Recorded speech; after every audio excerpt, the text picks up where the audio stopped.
बिस्मिल्लाहिर्रहमानिर्रहीम, अस्सलाम वालेकुम नाजरीन। मैं हूं बाबर हयात और आप देख रहे हैं 24/7 उर्दू न्यूज पर बाबर हयात शो। नाजरीन, नसीम शाह ने आज सारी दुनिया क्रिकेट को हैरान किया है। इस नौजवान ने वो कर दिखाया है कि जिस पे दुनिया भर के जो बड़े बड़े बॉलर्स हैं और जो क्रिकेट एनालिस्ट हैं वो नसीम शाह को पाकिस्तान का बहुत बड़ा फ्यूचर करार दे रहे हैं। दूसरी जानिब शाहीन शाह ने भी अच्छी बॉलिंग की और पाकिस्तान के फास्ट बॉलर्स ने ऑस्ट्रेलिया को 391 रन तक महदूद कर दिया। लेकिन क्या ये 391 रन जो हैं इनको कम रखा जा सकता था? क्या पाकिस्तान ऑस्ट्रेलिया को 300 350 के राउंड अबाउट आउट कर सकता था? इसमें अब बात करूंगा मैं। कप्तानी में कहां कहां झोल देखने को मिला है, कहां कहां बाबर आजम, या तो अब आप उसको उसकी ना तजर्बेकारी कह लीजिए या फिर उसकी कायदाना सलाहियतों में कुछ कमी कह लीजिए, क्योंकि आज एक जगह पे मोहम्मद रिजवान ने एक ऐसा काम किया है कि जिसको देखने के बाद मुझे ऐसा लग रहा है कि बाबर आजम की टेस्ट मैचेस में कम से कम कप्तानी जो है उसके ऊपर काफी सवाल उठना शुरू हो गए हैं और अब आगे जाकर भी मजीद उठेंगे। उसको हम एक टेस्ट के सिनेरियो के तौर पे लेंगे। वो लम्हा जब मोहम्मद रिजवान कप्तान बने आज, तो क्या फर्क नजर आया बाबर आजम और मोहम्मद रिजवान की कप्तानी में, इस पे तज्जिया करूंगा। पाकिस्तान ने कुछ बड़े गलत फैसले किए हैं इस टेस्ट मैच में। देखिए, मैं ये नहीं कहता कि पाकिस्तान ये टेस्ट मैच हार गया है या पाकिस्तान टेस्ट मैच से बाहर हो गया है। राइट नाउ ये इट्स एनीबॉडीज गेम। ये अच्छा मैच हो रहा है, इंटरेस्टिंग मैच हो रहा है और सारी टीमें जो हैं, दोनों टीमें जो हैं, दोनों टीमों के पास जो है वो अभी मौका मौजूद है। ये मैच किसी करवट भी जा सकता है, लेकिन बहुत स्लो है और कुछ कुछ बोरिंग भी किसी वक्त हो जाता है। तो इसमें पाकिस्तान ने कहां कहां झोल दिखाई है और कहां कहां पाकिस्तान अगर बर वक्त फैसले करता तो पाकिस्तान इस वक्त ज्यादा बेहतर पोजीशन में होता। Believe you me, Pakistan is still not in a bad condition, but still I think so. मेरा अपनी राय है, आप उससे इख्तलाफ भी कर सकते हैं। पूरी मेरा तज्जिया देखिएगा और उसके बाद अगर आप मुझसे इख्तलाफ करना चाहें तो नीचे कमेंट्स बॉक्स मौजूद है, लेकिन इज्जत और एहतराम के साथ। देखिए, मैं कोशिश करता हूं कि हर एक का नाम इज्जत एहतराम से लूं और आप भी नीचे कमेंट्स जो है ना, ये ना कहिएगा कि अगर मैंने बाबर के खिलाफ कोई बात कर दी तो फिर आप मुझे कहेंगे जी बाबर ये और बाबर वो और तुम क्या और फलां क्या। अरे देखिए, मेरी बात सुनिए। बाबर आजम जो है वो पाकिस्तान का अब तक का, मैं ये समझता हूं कि लेजेंडरी बैट्समैन है। शायद बाबर आजम जैसी क्लास का बैट्समैन आज तक पाकिस्तान में नहीं आया। बड़े बड़े बल्लेबाज आए, लेकिन जो क्लास बाबर आजम के पास है शायद किसी भी पाकिस्तानी बल्लेबाज के पास नहीं है। मैं बिल्कुल एक्सेप्ट करता हूं, लेकिन कप्तानी एक अलग चीज है, बैटिंग एक अलग चीज है, वो एक अलग आर्ट है। कैप्टेंसी एक अलग आर्ट है। लीडरशिप क्वालिटीज, कैपेबिलिटीज ये बाय बर्थ होती हैं एक इंसान में, ये अल्लाह की तरफ से होती हैं। हर एक लीडर नहीं होता, जरूरी नहीं है कि सब लीडर्स ही हो। तो इस पे मैं अपनी राय देने जा रहा हूं, लेकिन आगे बढ़ने से पहले आपसे गुजारिश कि अगर आप हमारे नए व्यूअर हैं तो प्लीज हमारे इस चैनल को जल्दी से सब्सक्राइब कर लीजिए और बेल आइकन को पुश करना मत भूलिएगा। मुझे फॉलो कीजिए इंस्टाग्राम पे @बाबर हयात शो और हमारे पेज को फेसबुक पे लाइक कीजिएगा। अच्छा, एक चीज मैंने बाबर आजम की ये मुस्तकिल देखी है और ये चीज मैं सरफराज अहमद में भी देखता था। सॉरी टू से दैट कि सरफराज अहमद में भी ये दोनों में ये चीज कदरे मुश्तरक मुझे नजर आई। जब आपको एक दो इकट्ठी विकेटें मिल जाती हैं और मुखालिफ टीम प्रेशर में आ जाती है, मैंने यह देखा है कि बाबर आजम उस प्रेशर को मजीद टाइट नहीं करते, स्क्रू टाइट नहीं करते वहां पे, ताकि ये जो गिरती हुई दीवार है इसको एक धक्का और दें। जो अग्रेसिव कैप्टन होते हैं ना, वो जब देखते हैं कि ये मुझे रास्ता मिल गया है तो वो फिर अपनी बेस्ट कैप्टेंसी के साथ, एग्रेसिव फील्ड सेट के साथ, दो अगर उसने रखी होंगी ना स्लिप्स, तो वो 3 कर लेगा। सिली मिड ऑन पे भी ले आएगा, सिली मिड ऑफ पे भी ले आएगा, पॉइंट के ऊपर भी जो है वो फील्डर खड़ा कर देगा, कैचिंग पोजीशन पे ले आएगा, मैक्सिमम प्रेशर क्रिएट करेगा कि ये नए बल्लेबाज हैं, इसको मैं सेटल ना होने दूं। ये अगर आप एग्री करते हो तो बताइएगा।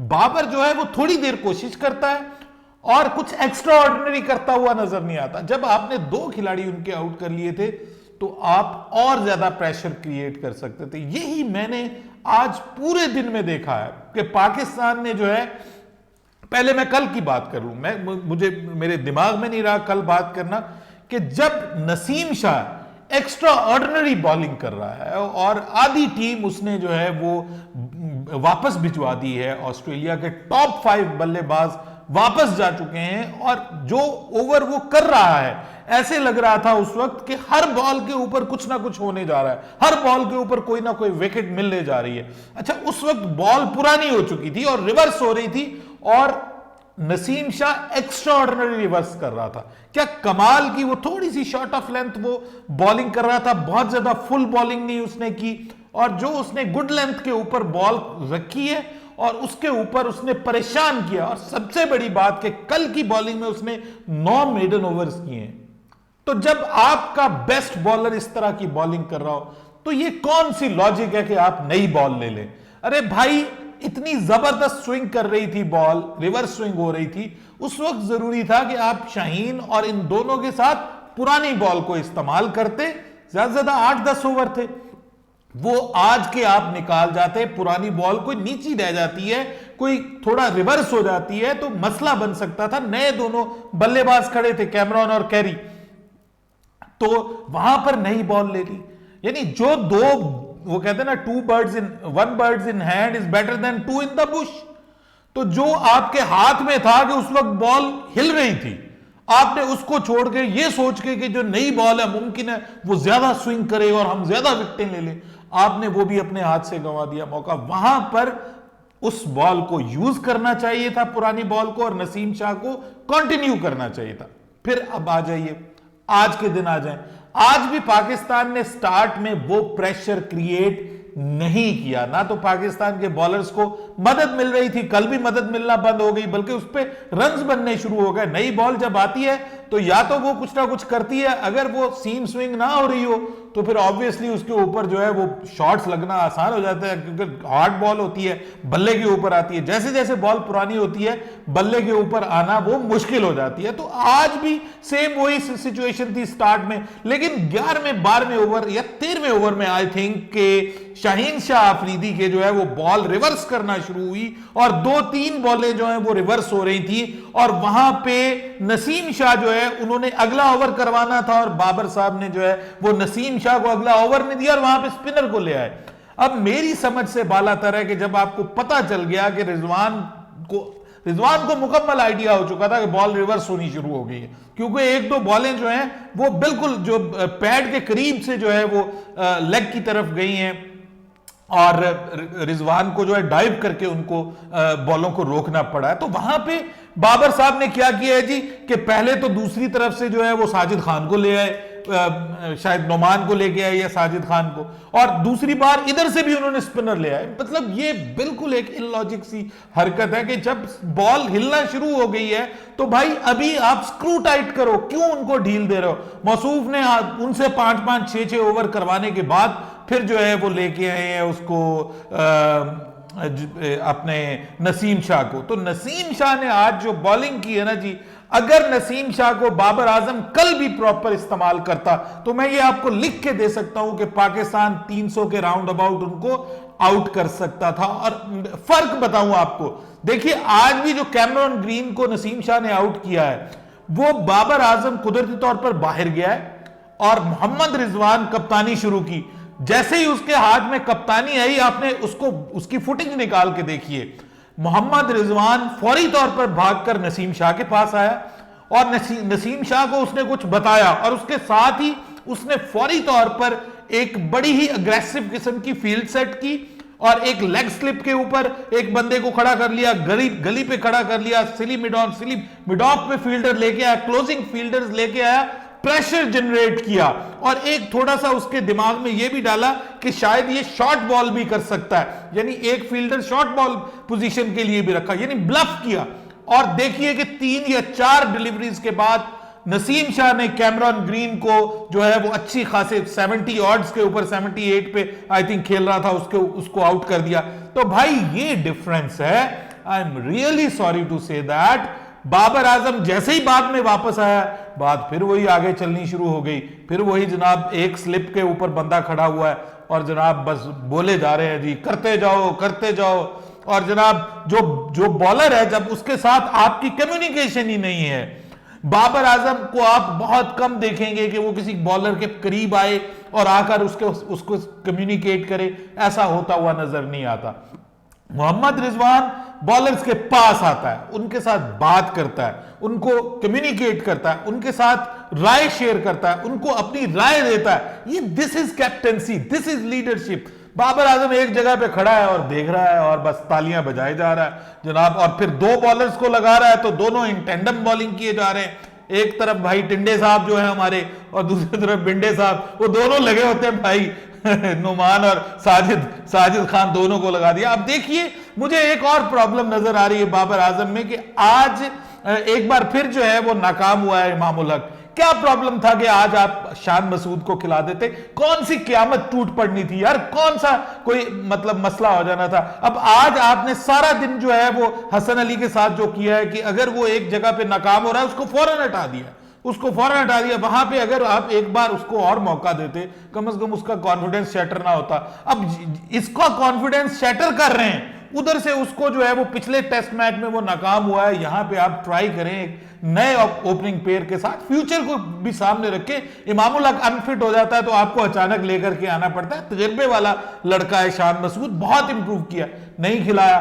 फिर साजिद खान की जगह why not you should play with leg spinner Zahid Mahmood. अभी आप देखिए कि जाहिद महमूद जो है उसको मौका नहीं मिल रहा। प्रॉब्लम क्या है जी कि एक बना हुआ सेटअप है, उसको बाबर आजम छेड़ना नहीं चाहता कि पता नहीं क्या हो जाएगा। और पता नहीं, फिर भी अब आप देख लें कि दोनों ने इतने ओवर्स किए हैं और दोनों को एक एक विकेट मिली है। मैं ये नहीं कहता, मुमकिन है नेक्स्ट इनिंग्स में वो अच्छी बॉलिंग कर जाए, नेक्स्ट इनिंग में मुमकिन है इमामुल हक जो है वो 150 कर जाए और हम कहेंगे जी वाह वाह वाह इमामुल हक, और आप मुझे कहेंगे इमामुल हक को आप ये कर रहे थे वो कर रहे थे। लेकिन देखिए ये चीजें जो है ये डिफरेंस क्रिएट करती हैं।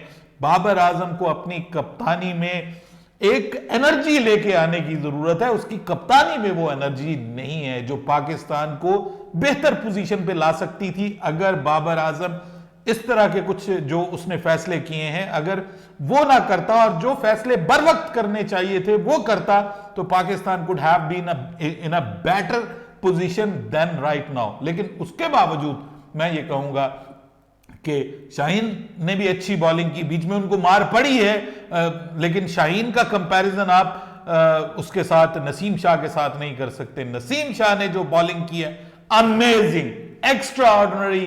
मैं कहता हूं I love him, the way, the attitude, the aggression और कमिटमेंट, और उसके साथ पेशेंस के साथ एक ही जगह के कंसिस्टेंटली एक ही जगह के ऊपर जो उसने बॉल की है और उसको रिजल्ट मिला है। और फिर उसने रन्स नहीं दिए, सबसे ज्यादा इंपॉर्टेंट चीज के टीम को आगे नहीं जाने दिया, कोई मैच को हाथ से आगे नहीं जाने दिया। This is only due to Naseem Shah bowling. और मैं ये कहता हूं कि पाकिस्तान ने 391 पे फिर भी उनको आउट करके मैच को अपने हाथ में रखा है। और अब कल का दिन बहुत इंपॉर्टेंट दिन हो गया है। पाकिस्तान अगर कल का दिन सारा दिन खेल जाता है तो कोशिश पाकिस्तान को करनी चाहिए कि कम से कम उनके टारगेट के नजदीक नजदीक, उनके रन्स के नजदीक नजदीक पहुंच के तो पाकिस्तान को 101 रन्स की लीड दे, क्योंकि ये मैच बहुत स्लो चल रहा है। कल तीसरा दिन है, चौथा और पांचवा दिन कहीं ये भी उसकी तरफ ना चला जाए, ड्रॉ की तरफ ना चला जाए। लेकिन जितना अभी कह रहे थे कि पिच बहुत स्पिनर्स को मदद देगी वो तो नजर नहीं आ रहा। लेकिन मैं ये समझता हूं कि कल के दिन में विकेट के अंदर कुछ ना कुछ तब्दीली आएगी, लेकिन वो पाकिस्तान के लिए मुमकिन है अच्छी ना हो। Abdullah Shafique again playing wonderfully well, और अजहर अली के ऊपर भी बड़ी जिम्मेदारी है। बड़े अरसे के बाद उनको मौका मिला है एक मैच अपने होम ग्राउंड पे खेलने का। वी विश के अजहर अली यहां पे अब सेंचुरी मारे, बाबर आजम भी सेंचुरी मारे। लेकिन जब इतने सेंचुरियां मारेंगे तो मैच का नतीजा क्या निकलेगा? अपनी राय दीजिएगा कमेंट सेक्शन में। बाबर हयात को इजाजत दीजिएगा। अल्लाह हाफिज।